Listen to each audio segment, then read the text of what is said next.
So while we need to continue to support each other on that individual level, it's the opportunity to lift up that full community and systems level approach going upstream to say how else we keep seeing these folks downstream that we need to pull out because they need the help because they've grown up in a household with substance abuse and other things. Let's go upstream and see why the heck, what environment is causing those things to happen and how can we target interventions that are going to address that. From the Islamic paradigm, from the Islamic narrative, from the time that Allah activates the sense of hearing in the wombs of our mothers up until age 10, any and all of our human experiences, regardless of whether those experiences are positive or negative, they have the potential to affect us perpetually as long as we live. We say we're so passive about the violence that we witness, the things that we go through, whether it's financial stress, whether it's school stress, whether it's just being a human being. Now, the fact that, we come from an urban community, like Mr. Brunson said, like we used to hearing the sirens. I used to hate the sirens at 3 or 4, but then at 5 and 6, I couldn't go to sleep without it. You understand? It became like a thing that was attached to me. I wanted to hear the ambulance. As kids, we would play games and we would guess which one was a siren, which one was an ambulance, which one was a fire, which one was the police, and we literally learned how to distinctly recognize which one was which. Everybody has their own section of this trench to dig out, and we don't always have to take on everything ourselves. Just like the Prophet ﷺ gave, okay, these 10 companions, you're here on this side, you're on this side, we put you in the middle, and y'all dig y'all section. We are peer supporters. We're not here to be therapists. Gareth is a therapist. We let Gareth do the therapy. Sister Naziat is a therapist. We let them do the therapy. We hear everybody stay in their lane, and then we can, if we collaboratively come together, then we can dig out this trench together.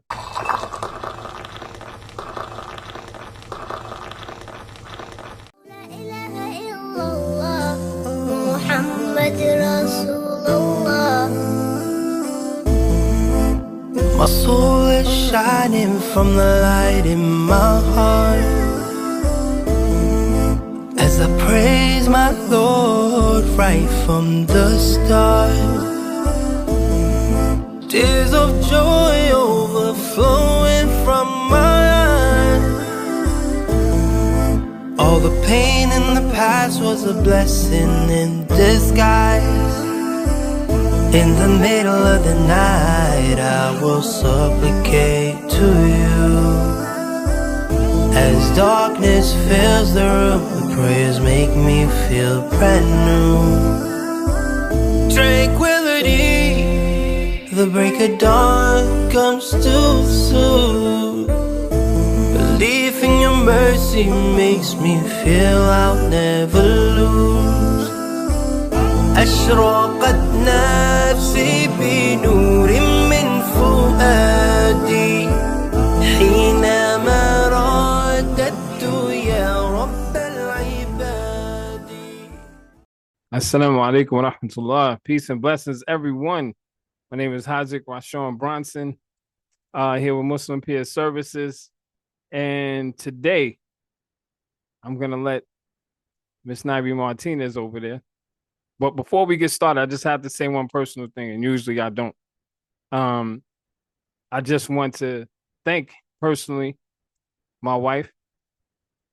And I want to say that today makes, alhamdulillah, 27 years. MashaAllah. So we really don't do the what do you call that? The anniversary thing too tough. But it is a blessing, and it always has been a blessing to know her, to love her, and to be around her. So I just want to say thank you for being who you are, for being the special person that you are, and for being a strong person, and also having the fortitude to stay around in my craziness. So I just want to say that publicly, man. I appreciate you, All right. And then, here's the weird part. Now, on today, we got the person that was you know, Mm, besides the yes. creator that was responsible for putting us together. so, so this works out perfectly on this day, you know. You know, my cousin Nicole was, you know, this is how we met. We met at a pool party she had. I think we were like Send the message on? 6 Yeah, I or sent the 7 message. years Yeah. old, maybe. All right, because I've been waiting to I'm get not in. sure how. Like, Yeah, you know what I mean? something like that. And The that's host when we will met. the host have You know, joined, but alhamdulillah, thank you so much. If I never told you for linking us up, it's been a lifelong journey, but it's one of those things, man. It's one of those things. And responsible for bringing the reunion back for us to get married. It's a good thing. It's a good thing. So if I never told you, thank you. It's all right. So let's get back on track. Take it away, Sister Nairi. Assalamu alaikum, everyone. So with that said, mashallah, welcome to Wellness Wednesday. Here at Muslim Peer Services, we're dedicated to creating a supportive space for all communities. Our mission is to promote mental, emotional, and physical well-being through peer support, education, and resources. This week, we are excited to welcome our special guest, Nikki, our cousin, our sister, Nicole Alexander Scott, as we discuss the profound impact of childhood trauma on physical health. We want you to join us to explore this critical topic, sharing valuable insights and working together to prioritize healing and wellness for everyone. And I just want to do a little short bio, and you can add anything to that because your bio definitely didn't do you justice. There's so many more things that you're doing, but I just want to put a little bit of insight to let people know a little bit of your background. So Nicole Alexander Scott was originally from Brooklyn, New York. She attended Cornell University and finished medical school at SUNY Upstate Medical University at Syracuse in 2001. After completing a combined internal medicine pediatric residency at SUNY Stony Brook University Hospital in 2005, Dr. Alexander Scott completed a combined fellowship in adult and pediatric infectious diseases at Brown University. She became quadruple board certified in pediatrics, internal medicine, pediatric and adult ID. Ultimately, Dr. Alexander Scott also earned a master's degree in public health in 2011 and most recently received an honorary doctorate degree in 2022, both from Brown University. So with that said, welcome Nikki, Nicole Alexander Scott to our Wellness Wednesday. Thank you. All right. All right. So listen, let's just jump right into it. We only do this for an hour, so we try to compact everything that everything into one concise little thing, but we try to get the most bang for our buck and for the most impact. So I'm gonna ask Nicole, just go ahead, unmute yourself, and then just start from the beginning. What do we need to know? Excellent. Well, thank you. I wanted to just say how much of an honor it is to be invited to join and to speak with you all. I am so proud of my cousin and my best friend become cousin, and to do it on such an important milestone. Congratulations. So even that much more of an honor. So I wanted to really continue to build on what you set the stage for discussing, the impact of trauma and what it can have across a lifetime, and the fact that it doesn't just affect the mind, but also impacts the body and increases risks for long-term illnesses. What I'd like to talk about connects to what I am passionate about, and have really built out over the course of my career thus far. I transitioned from being the infectious disease physician that Nairi shared to being able to lead the state of Rhode Island, where I served in the capacity for 7 years as the director of the Department of Health or the state health official. And that included during the pandemic. And while the average term for people who are state health officials is like 18 months, the 7 years that I served, including 2 years in the pandemic, felt like 20 years.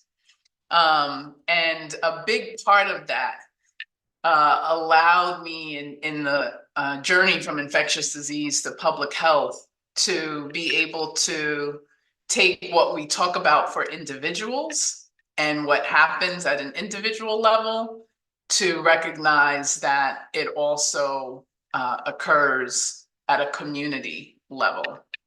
So Rashawn, would it be possible to have screen sharing privileges? Sure, no problem. Then I can use that to lift up a terminology that's referred to as ACEs, adverse childhood experiences. You got it. Go for it. Thank you. No. Excuse I heard me. what- I have I a heard what little he said. one in the background. So adverse childhood experiences is a term that we use called ACEs, and is I had asked him to close the door too, is reflected in this tree, where the branches on the tree highlight some of the challenges that a child could be exposed to and serve as a form of trauma that then could play out in different ways as an adult. And the data points to correlations such that if you have experienced one ACE as a child, you have a certain percentage risk increase of challenging outcomes as an adult. If you've experienced 2 ACEs, you have that much more of an increased risk of having chronic illness or mental challenges or other challenges as an adult, and so on. So there's a direct correlation between the types of trauma that can occur as a child and what can happen as an adult. That term also gets lifted up as something called toxic stress. And I've appreciated the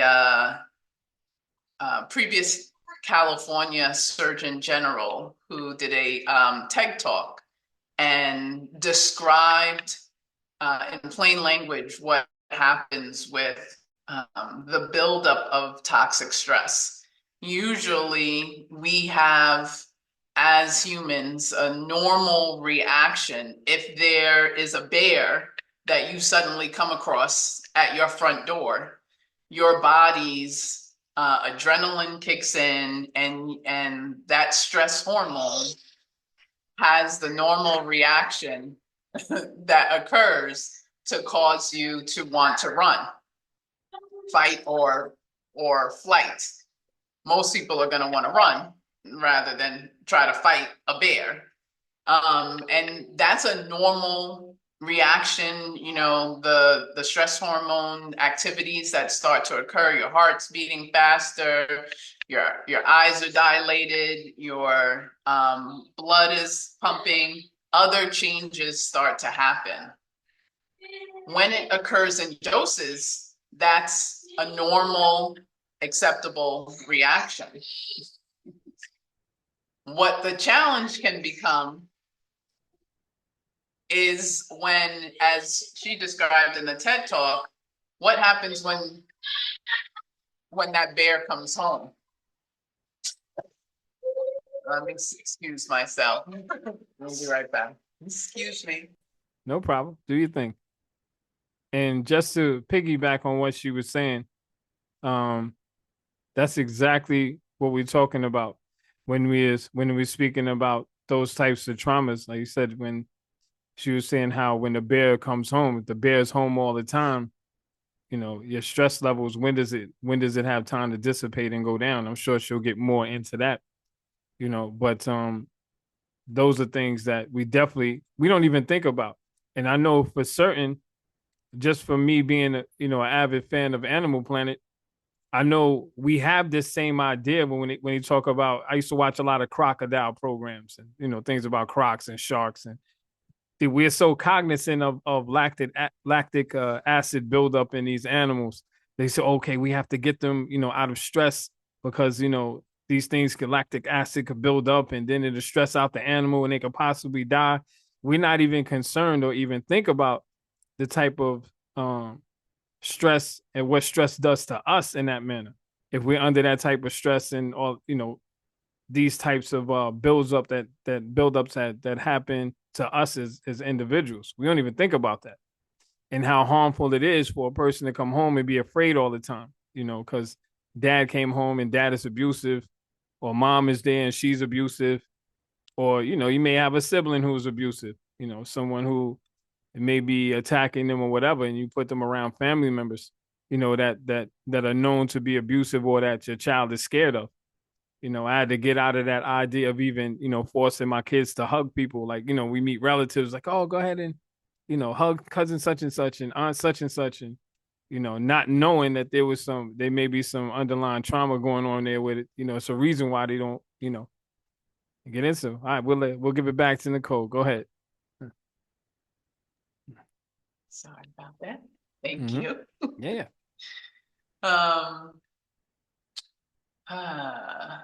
So when I think building off of the last part that I was hearing just now, you don't always know about the challenges or traumas that a child has been exposed to and how that can build up within an individual in terms of toxic stress. And the reason that terminology is used is because it's not the normal occasional stress causer that happens, but it becomes an ongoing chronic exposure. And it stands out in the TED Talk because the California Surgeon General basically describes it as what happens when that bear comes home. And that's what a child is exposed to on a regular basis. One of the positive things that I learned about this concept of toxic stress and the impacts of adverse childhood experiences or ACEs is that even during childhood, there is an opportunity to intervene so that the impacts of toxic stress can be minimized. So even if you have a child who is exposed to maternal depression or a child who's exposed to parents who have been divorced or a child who's been exposed to domestic violence, with the proper supports, there is an ability based on just resilience and strength for that toxic stress to be counteracted and to allow the opportunity for the child to still be able to grow and flourish. And we see that every day in knowing individuals who have been through different exposures and still are able to grow up to be amazing, strong, courageous leaders and beautiful people in their community. So I always like that concept that when you can balance some of those traumas with a nurturing, caring, genuine adult or some other positive exposure for the child or some other environment that they love, that can actually counter the negative impacts, and you're not just subject to. Usually when you hear about ACEs, this is what's happening as an adult because of what happened as a child, and it's almost like it's too late to do anything about it. But I like the frame of reference where it can be that you can intervene and make changes and have a better outcome. And it takes work, but it's a necessary and a possible thing to do. The reason that I'm screen sharing this is because the added part of ACEs that most people are familiar with has an additional component that I believe is critical to lift up. And a colleague of mine created this term of a pair of ACEs, because in addition to adverse childhood experiences, that's the tree and the outcome, you can look into the roots and see the different systems that contribute to the adverse community environments. And that's within which you oftentimes get those adverse childhood experiences.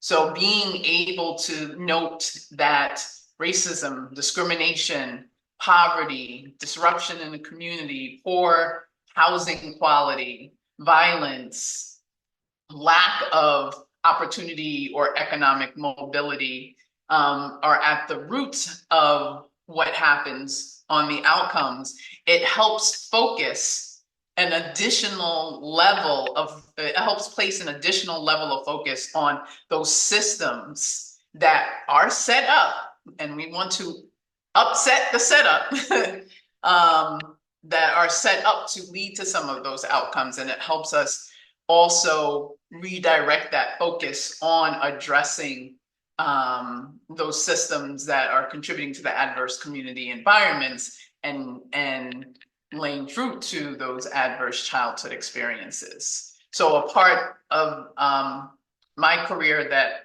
I've really become passionate about is trying to determine what type of similar toxic stress interventions can be done at a community level, so that we are better addressing those systems that are directly contributing to the types of adverse childhood experiences. So while we need to continue to support each other on that individual level, it's the opportunity to lift up that full community and systems level approach, going upstream to say, how else we keep seeing these folks downstream that we need to pull out because, you know, they need the help because they've grown up in a household with substance abuse and other things. Let's go upstream and see why the heck, you know, what environment is causing those things to happen, and how can we target interventions that are going to address that. And so a big piece that I have been honored to contribute to is ways to promote investments in communities that allow for folks within communities to form their own infrastructure and strength and pathway towards resilience with resources and support, data and other things that are needed to really have the community lead the way in addressing what's needed. So over this last year, I've been supporting the very amazing Maryland Governor Wes Moore's team, who has launched an initiative called Enough. That stands for Engaging Neighborhoods, Organizations, Unions, Governments, and Households, and lifts up the concept of the community, saying we are enough. And with resources, up to 20 million is being contributed to the communities in ways that the community leadership is receiving the funds and can move forward to invest in what they know is needed, recognizing that communities have the solutions and just need the support and need institutions to get out of the way to let them advance them forward. So there's much more work to do. I'm prayerful to be able to help states and places throughout the country in really advancing some of that work at the community level. Sure. Thank you so much. Yeah, that's amazing. You know, that's truly amazing. And this is what we talk about. We had a whole meeting, I think, last week with some of the brothers, man. And we were talking about that community level, how we were talking about the loss of the village, the whole village mentality, like, you know, that's gone. And why is that? Like you said, if you start upstream, you start to realize why it was systematic, why the village got broken up, and it was basically done on purpose. You know, we could start all the way from the slave ship, but we don't even have to go that far. We're talking about what's happening now. And I agree with you. Like, you have to start with the root causes of it. You always have to get to the bottom, because if not, you know, even if you, like you said, if you start sawing off limbs, and same thing like we do with the drug problem in this country. You know, we start picking off drug dealers on the corners. We don't even address the boats that's coming over, and, like, you know what I mean, and the farms and stuff that's happening down in South America where it comes from. We just deal with the limbs. So that stuff grows back with no problem. You know, but I definitely agree, and I appreciate what you're doing. That's a beautiful thing. Yeah, we need more like you. That's actually, you know, not only see it and can put words in context to it and have the credentials that people will listen to. And that's a lot of times what our stumbling block, what we run into. That you know, that, like you say, in the community, we know what's wrong. It's not even a question. We know exactly what's wrong. And some of those environmental issues and stuff we went through. I was just fortunate enough to live on both sides of the fence, you know, where I was able to see the faults and the issues with my community and what was going on. A lot of people don't have that. The dysfunction and all the things that are happening to them seem normal. You know, it was normal to walk down the staircases and have to jump over urine. It was normal. It was normal to see crackheads in the hallway. You know, people getting shot, somebody getting locked up, all these different traumas that happen around you, abusive parents, you know, you have, you know, alcoholics in the family, people stealing stuff from you. This was normal in certain parts, you know, but living with my grandmother and on the other side of the fence and getting to see another side of the family, like, nah, this was always abnormal to me. You know, I knew where to, you know, I chose to jump on the other side of the gate. But I knew there was another side that really didn't, you know, that this was definitely dysfunctional. And I think that's why I didn't thrive in that world, because it really wasn't a thing for me to, you know, to understand that what I was doing was absolutely wrong, or these things are not absolutely, they're definitely not normal. These things shouldn't be done. You know, somebody putting their hands on a woman, or a woman putting their hands on a man, this stuff should not be normal. And it should not be normalized. But in certain communities, it is, unfortunately. You know, so like you said, we have to get back to the causes.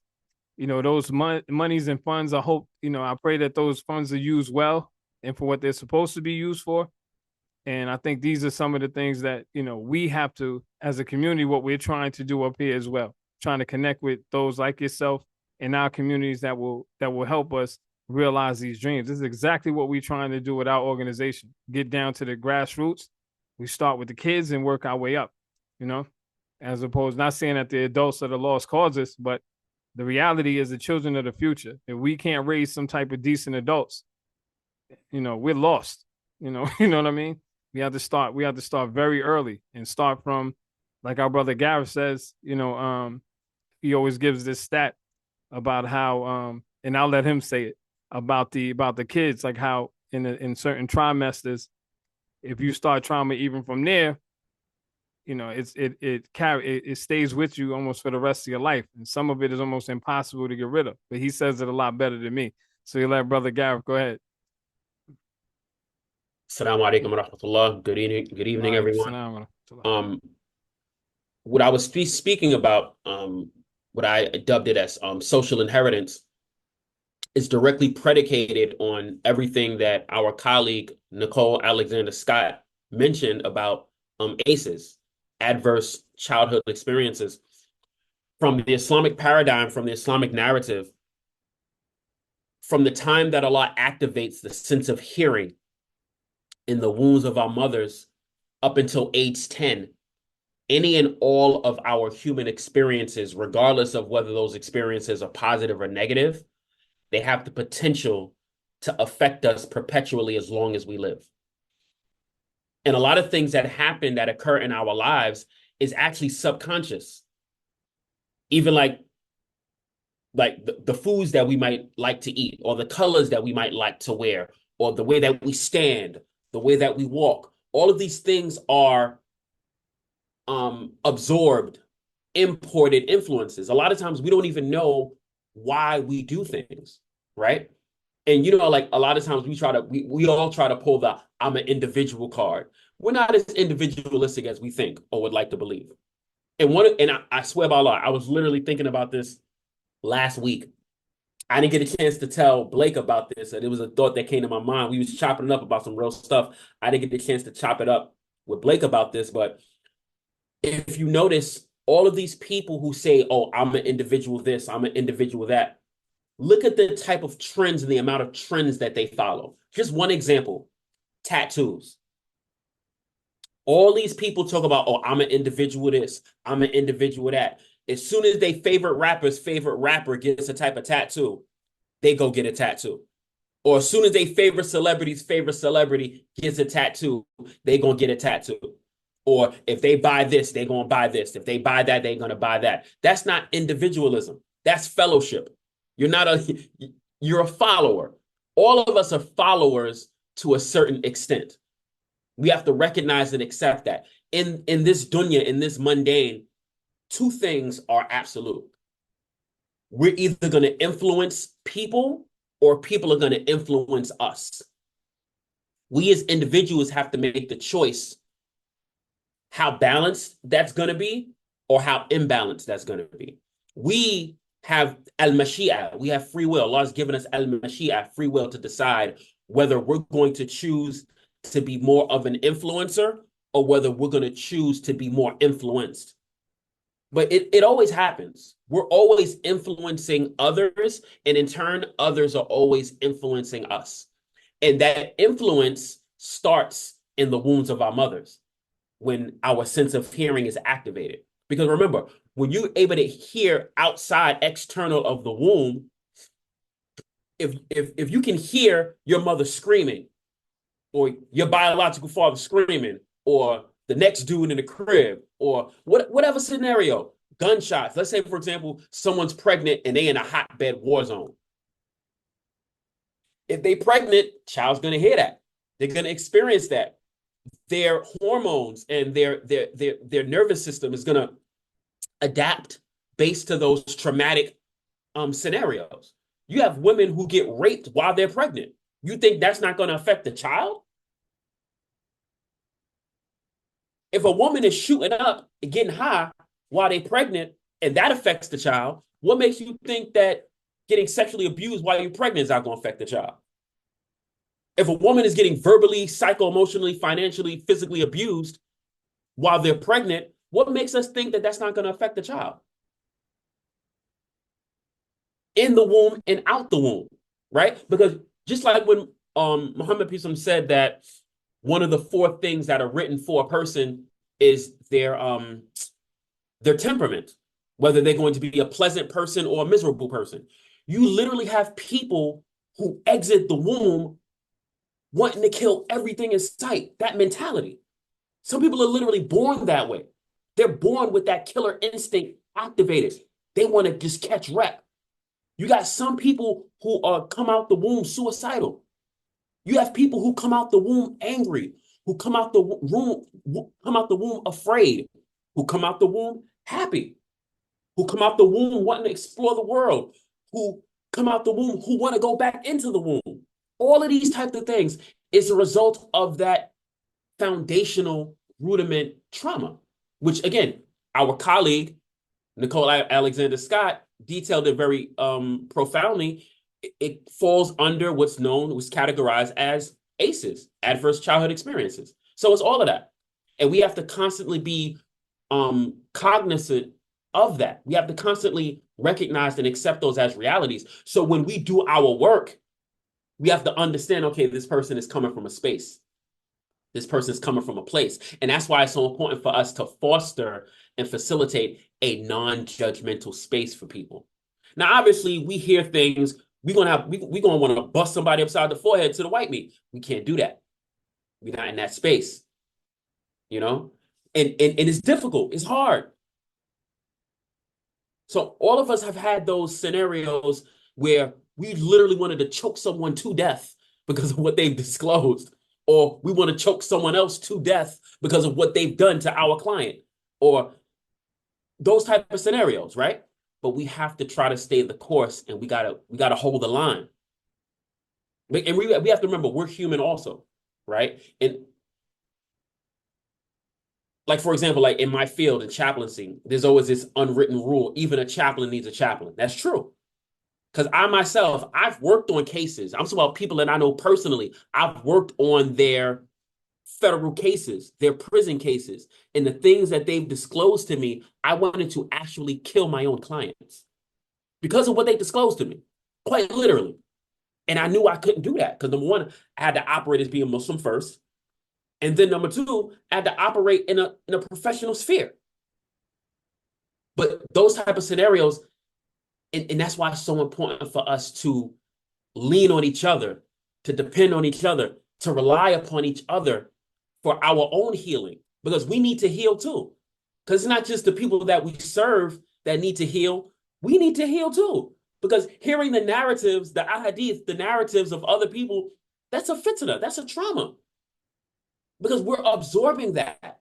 And a lot of times, if we don't put up those healthy, necessary boundaries, that necessary, healthy distance, it becomes part of who we are. And then it compromises us. And I know Blake, Brother Blake, you wanted to say something. Yeah, what you want to say, Blake? Yeah, Sheikh. Assalamu alaikum wa Alaikum rahmatullahi salam wa wa barakatuh. rahmatullah. All right. Yeah, I completely concur with Sheikh Garrett said and with Dr. Alexander Scott was talking about in the interim. And what I wanted to speak about a little more was the fact that how we started in the beginning, where it starts in the womb, it starts in the early years of development, and then as the doctor was speaking about how it influenced you through your teen years and then your adult years, right? So, I'm very familiar with this background. I've worked with youth that have a lot of, teenhood traumas and whatever. And what I realized is that, growing up, like you say, we so passive about the violence that we witness, the things that we go through, whether it's financial stress, whether it's school stress, whether it's just being a human being. Now, the fact that, we come from an urban community, like Mr. Brunson said, like, we used to hearing the sirens. I used to hate the sirens at 3 or 4, but then at 5 and 6, I couldn't go to sleep without it. You understand? It became like a thing that was attached to me. I wanted to hear the ambulance. As kids, we would play games and we would guess which one was the siren, which one was the ambulance, which one was the fire, which one was the police, and we literally learned how to distinctly recognize which one was which. You understand? And then I'm gonna go a little further, right? Because now you have traumas where you have, like you said, a divorced family. You understand? A father and mother. So now, if the child is split between two homes in two states, that's another dramatic trauma. You understand? Because now they have to divide whatever time if the parents allow. Now that's only if the parents allow. That means the parents got to have a sense of communication to allow it. Which, as we know, as humans, most of the time, like when the parents and like they separate when a divorce, they really don't communicate that much. So that means they want to hold the child a little more. And then inadvertently, the mother want to, hold the child more. The father want to hold the child more, or the child just get caught up in the interim, and that does another dynamic because now it takes away from that child's identity. Now they don't really know who they is because half the time they with one lifestyle, and the other half the time they with the next lifestyle. Now in comes the substance abuse. You understand? So because now the child have all kind of different traumas that they don't know to cope with, they look to the neighborhoods, they look to the streets. They want to be with the boys then. Amongst the boys then what they're doing, they teaching them how they cope. You understand? They might cope with a bottle. And this is at a young age. You understand? When I'm speaking, I'm talking like especially with my generation, millennial generation, we're talking about from at least like 10 to 13, 14 years old. That means we have promiscuous behavior. sexually. That means we're exposed to alcohol and drugs. The only reason why the crack epidemic and a lot of us didn't start using crack because we seen what it did to our parents. We seen what it did to our elders. So it kind of scared us away from it. But that doesn't mean that we were scared to smoke weed. It doesn't mean that some wasn't scared to experiment with pills or cocaine or things of that nature. You understand? And now they're 13, 14 years old and they already have a taste for a substance that they know completely nothing about. You understand? And when they get into these roles now if they start early, the earlier they start, the harder it is to cut from it, if they even cut from it at all. So now they have a disease that they probably going to be fighting for the rest of their life. And God forbid that they have a mental diagnosis that they not yet aware of, that they concur with the PTSD and the childhood trauma that they came through when they was a child. You understand? Where if you had an abusive home, you had an abusive father, you have abusive mother, you have abusive mother's friend. You understand? Sometimes a lot of the women, they compromise relationship with their children. And I'm talking about men and women. I'm sorry. They compromise relationship they have with their children because they want companionship. That means they want the man around. They want the wife around. They want the sister around. And then this becomes a big issue because now the child don't know which way they sit, where they sit at. They can't come to mommy and say, okay, boom, mommy, your boyfriend looked at me strangely, oddly the other day while I'm going through puberty and having a real life situation. And also it goes for the men. A lot of times men are sexually assaulted at early ages and then they're dismissed and they're like, oh, you were just tripping. You imagined it. You understand? At 11, at 10, at 12. Oh, no, that wasn't that. You just had a wet dream when probably the person that you left your child with molested your child. And he's trying to tell you that he was molested. So on comes the boys. Now they telling you, yo, bro, I went through the same thing you went through. The early forms of peer circle. I've been through what you've been through. You understand? And the only thing different is that we shake hands differently. You understand? And now you're into the game, now you're into the street. Now you're willing to put your life on the line for people you have no knowledge of. You understand? Because you feel the camaraderie between them. These are your guys. These are your boys. This is your game. And at the same time, it becomes a culture where you recognize them as your family because they don't dismiss what you're talking about. And at the same time, even if they don't have solutions, at least they're willing to brainstorm, with you, how we going to fix it. And now you have a whole team of 20, 15, 30 odd people that's willing to stand behind you when you can't even get that same support in your own house. You understand? Now, this is why the game culture in our millennial generation and the generation behind us is so impactful. You understand? And this is why young men nowadays, they can't tell the difference between a vulture and a friend, and a usurper and a friend. You understand? Because with the financial hardships, if an older man come to you and say, yo, listen, you having money problems, I know a great way for you to make money. It's not going to cost you anything. You take this product with this pack. You understand? You go out there, you make $150, you come back, you give me $50, you got 100. You understand? And this is in a society where we're not getting jobs for the youth. You understand?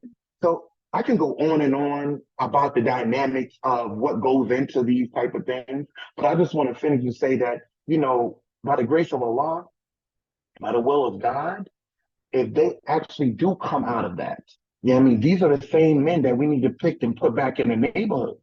You understand? Because they have a first-hand experience. They already been peer counselors for maybe 10 years, 15 years prior to them leaving the neighborhood, leaving the community. Because when they wake up, they actually wake up.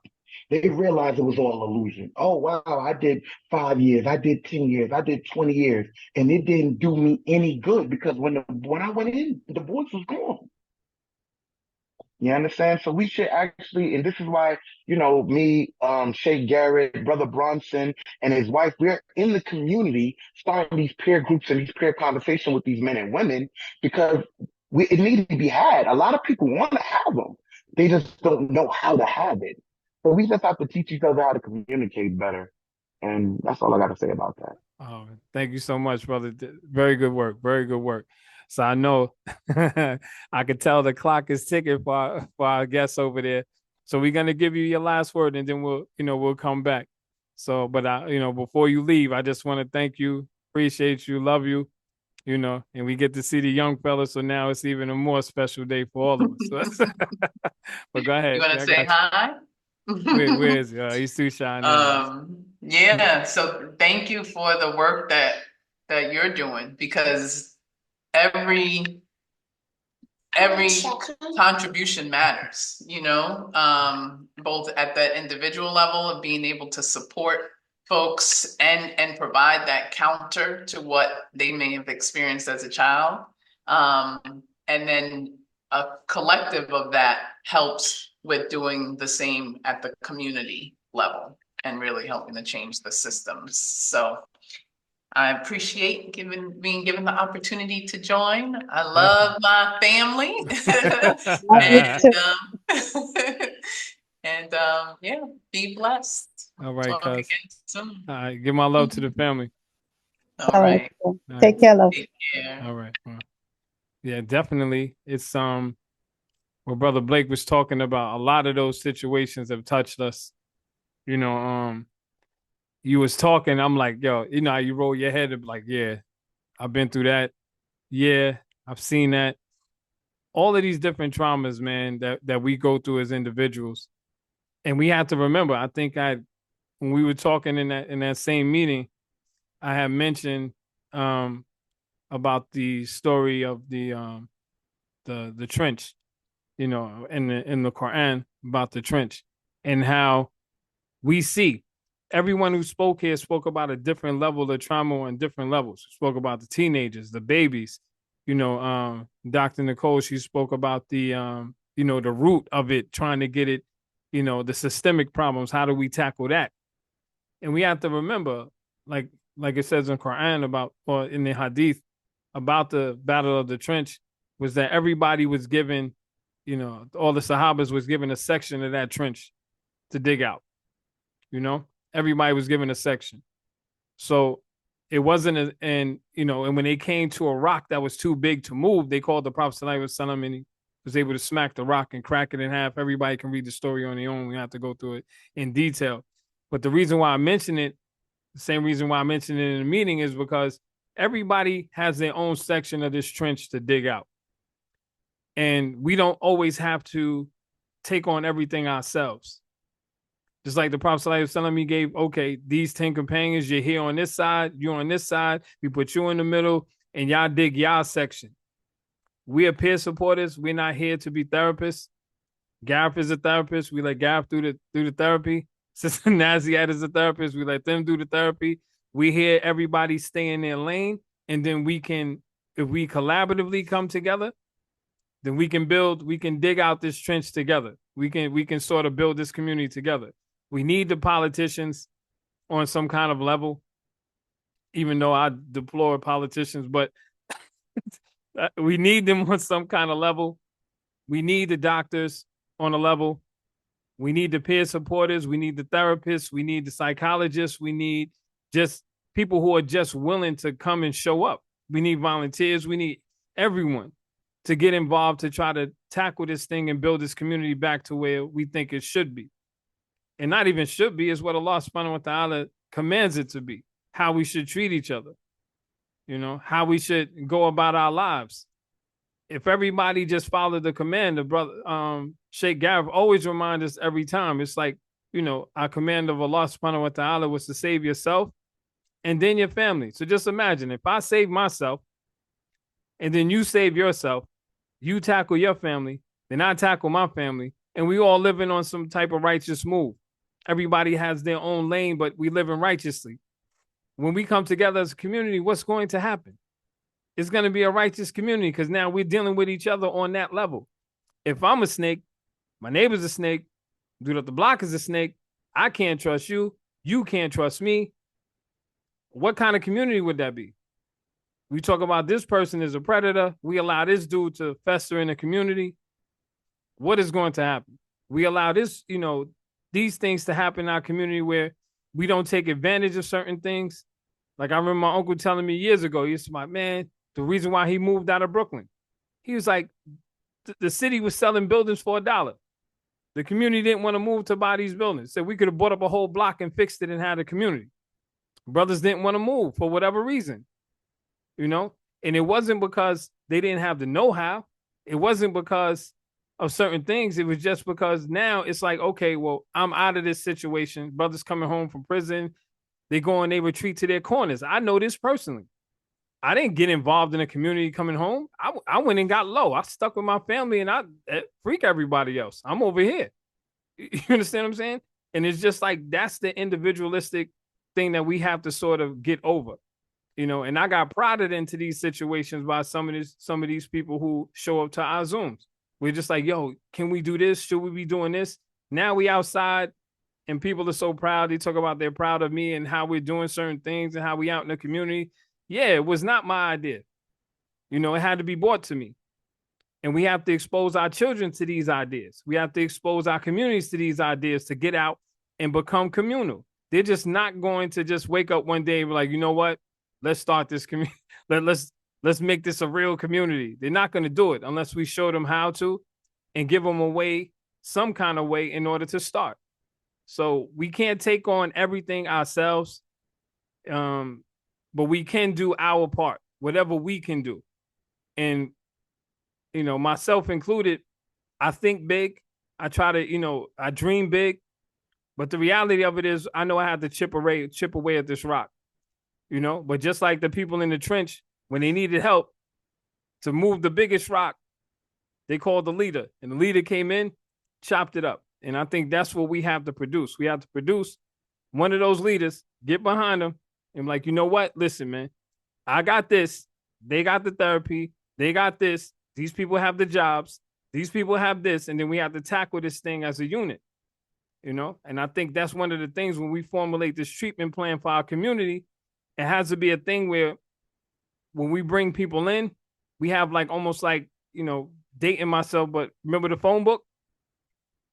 We have like one of those where, you know, the phone book, it's like, okay, I know plumbers, I know electricians, I know therapists, I know this, I know that. And everybody who's in this book is willing to either volunteer or come through at low or no cost for the community.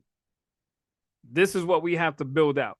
We're just like, we have a strain on, we have one therapist that comes, you know, to a masjid, and that therapist is supposed to take on the pressures of the whole Muslim community, or not even Muslim. If she's a sister, all the sisters, she's now the designated therapist for 300 sisters.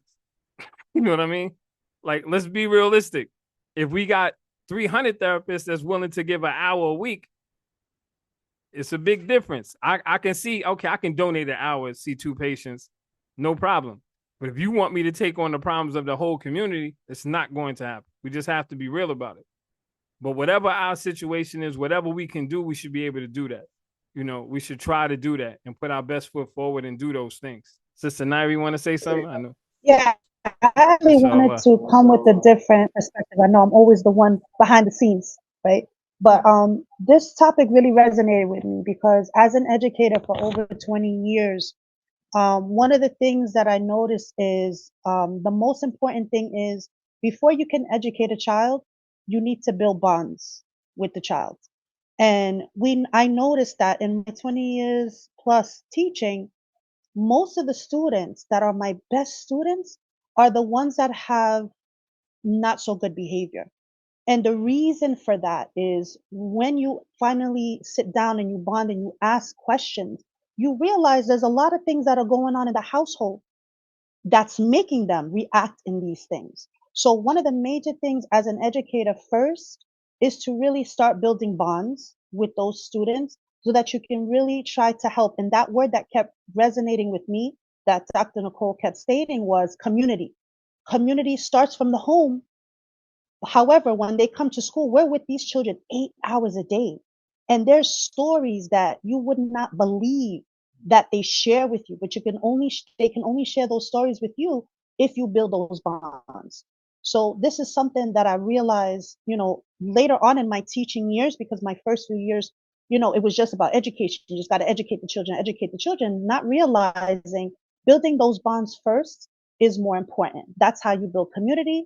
And this is how you can help those children become successful adults. And that would be one of the things that we can help with the trauma, you know, being a good teacher and being able to understand what's happening to them and what's going on with them and building those bonds can help combat some of those traumas. That's just a little tidbit of what I wanted to share. Thank you so much. That was more than a tidbit. We'll take that. My wife doesn't speak much, but when she does, she explodes with what she knows. MashaAllah. And those are the, and that's one of those things that I'm still trying to learn. And I remember one of the hadiths of Aisha radiallahu anha, when she gave the advice to her companions. She said, she was like, listen, give your angels a break. Say, stop talking so much. You know what I mean? Like, pretty much stop talking so much and listen. Give your angels a break from writing. These guys just, they keep talking and talking and talking, but it's one of those things. But I just want to say to all of y'all, I appreciate all the work that we've been putting in. And I would really wish that Nicole could have stayed longer, because I wanted her to get into a couple things, but maybe we'll have her or another doctor on another session, a part 2 to this, because I really wanted to get into, okay, like, what are some of the diseases that come from long-term trauma that present later on? You know what I mean? Because from my understanding, it's diabetes, it's heart disease. Even if a person doesn't get into, like Brother Blake was saying about the, the drugs and alcohol and all of that stuff, it can still present later because of all the stress response and all of that stuff that happened when you were little. And you can still, like cancers and all these different things, it doesn't come from nowhere. We find things to blame it on. I got you. We find things to blame it on, like iPhones and, some of that stuff, atmospheric stuff does play a part. Go ahead, Brother Blake. Yeah, I just wanted to piggyback what you were saying because, Mhm. after I became a peer counselor, alhamdulillah, Mhm. I wanted to really take this thing further because I, like you just said, I feel like it's a connection between mental illness, substance abuse, early substance abuse, Mhm. and basically childhood trauma and trauma So, all together. You so, understand? So I feel like, even though we don't have a lot of education about mental illness and how it occurs, and mostly we say it's like hereditary and it comes through the bloodline and this and that, but I always feel like it is a special traumatic awakening of some sort that triggers your mental illness, whether it's substance abuse or trauma related. You Mhm. understand? And at the same time, it's also a connection with health, hypertension. You have diabetes, like you Sure. said, Brother Brunson. You have basically strokes and seizures. All of these things are basically from like a stressful lifestyle, like you said. So I, Mhm. I believe it is a connection, and hopefully we can get Dr. Alexander Scott to actually, you know, dive more into it from an educational perspective. Sure. So I will definitely ask her to come back. Tell her to, do a part 2. She has maybe we have to do it a little bit earlier for her because she has a regimen with her son, We don't like to upset the apple cart, man. But alhamdulillah. Yeah, there was so many different questions, man. I had a list of stuff, from the point of the mental health was one of them. Um what else? Oh, nutrition. It goes, the list goes on and on. So we have these, because we have fruit and vegetable deserts and food shortages in our communities, man. And we sending these kids to school. Like, I remember back in the day, we used to have, and I think they still have it. They used to have like free lunches. I don't know if they still have them in the communities, but I remember we used to go to free lunch just to get fruit. And it's not that, our parents couldn't always afford it, but that was the only time we used to see fresh fruit. Was at free lunch. Anything that we used to get was canned, bro. Like, they used to send us that what we call welfare cheese. That was a trauma within itself. How you have cheese that never melts, you know? Certain things that we used to have to deal with that some people on the other side never had to deal with as individuals, But we have to look at it and say, alhamdulillah, we're here. And all of those different people, I wanted to say what Brother Blake was saying, which made total sense when you was talking about those people who join gangs and the people who get into drugs and all of those different outlets that people take that go left. These people eventually become parents. You know what I mean? And if they haven't address any of that stuff, the next generation is even worse. It doesn't get better, you know? And these are things that we look at, like we try to figure out, like, why is my child into this stuff? And we think, okay, we did the best that we could, but we forgot about all the stuff that's environmental that took place. We may send them to a school, you know, that's crazy, you know? Like I had a friend of mine, you know, he was one of my best friends growing up, Pee Wee, man. Like the dude, he lived in California. He went to school. He said he went to school in a blood neighborhood. I mean, he lived in a blood neighborhood, but went to a school full of Crips. So he was either fighting, coming home, dealing with these dudes on the way, you know. So his mom's had the Fresh Prince of, man, because he joined the gang where he lived at. He's like, I gotta live here, so I'm gonna join the gang where I lived at. But he was fighting every day when he went to school. Now, what kind of, you know, it's a different upbringing. You know, when you get here and you see the difference, it's like, man, you know, all of this trauma and stuff that we go through every single day, you know? And that's why we don't understand certain, you know, when we see rich folks, you're like, yo, I don't understand how they have any trauma, but they go through their stuff too. We didn't understand the, you know, the cyberbullying. I always used to clown my kids. Like cyberbullies, we had actual real bullies. You know what I mean? Y'all got but cyberbullying to me is even worse. Because now you know, you can't duck that dude. Like if you lose a fight nowadays, it's on YouTube. It's on World Star. You in a fight, they're gonna see you take an L forever.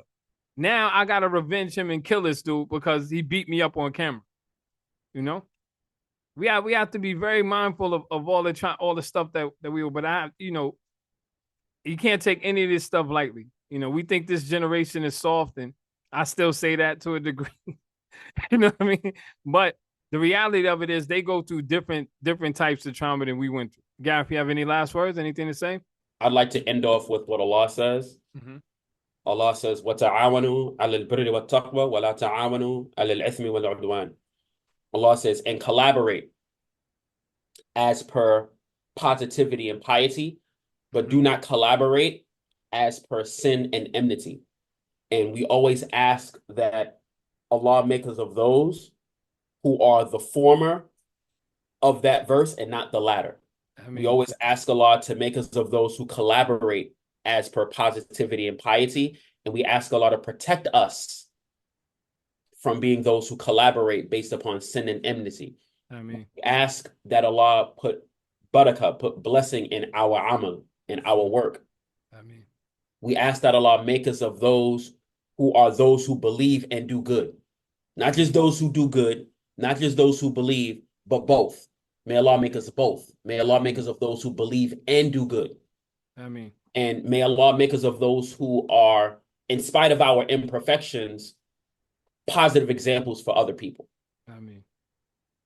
And may Allah allow us to continue this work, and may Allah allow us to benefit people, Muslim and non-Muslim, humanity as a whole. And may Allah allow our work to be something that Allah uses to remove us from the fire and to admit us into the paradise. Ameen. Oh man, Barakallah Fiqh. That's a perfect way to end it, inshallah. Assalamu alaikum wa rahmatullahi wa barakatuh. Thank you, everyone. Thank you, everybody, for watching.